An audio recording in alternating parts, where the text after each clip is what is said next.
بسم اللہ الرحمن الرحیم۔ حضرت سلطان محمود غزنوی رحمۃ اللہ علیہ اپنے کچھ سپہ سالاروں کے ساتھ جنگل کا راستہ بھٹک گئے۔ عصر کے بعد کا وقت تھا اور سورج تیزی سے ڈھل رہا تھا۔ سلطان جنگل میں راستہ تلاش کرنے میں سرگرداں تھے کہ ایک ہندو دھرم کی شہزادی پر نگاہ پڑی جو اپنی کنیز کے ساتھ شاید شکار کرنے آئی تھی۔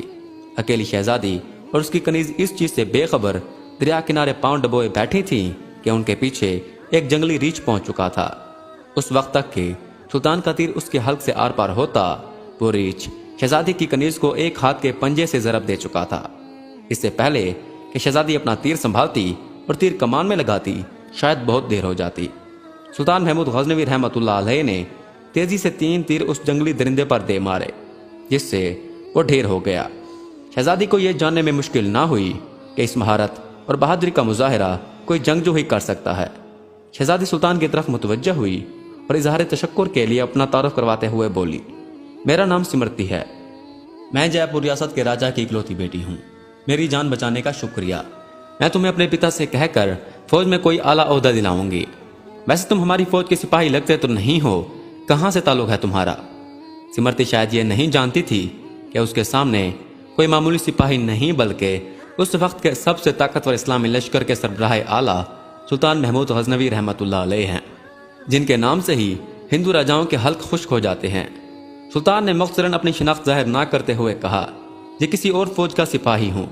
چلیے محترمہ، میں آپ کو کسی محفوظ مقام پر پہنچا دوں، آپ میرے پیچھے چلتی آئیں، اندھیرا بڑھتا جا رہا ہے، راستہ نہ ملا تو شاید رات اسی جنگل میں بسر کرنی پڑے گی۔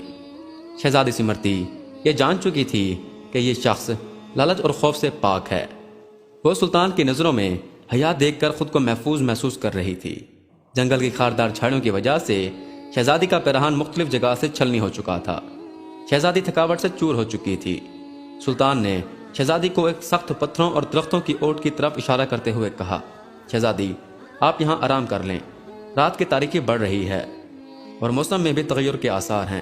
اندھیرے میں مزید سفر گھنے جنگل میں کرنا دشوار ہے، صبح سویرے نکلیں تو شاید میں آپ کو کسی محفوظ مقام پر پہنچا سکوں۔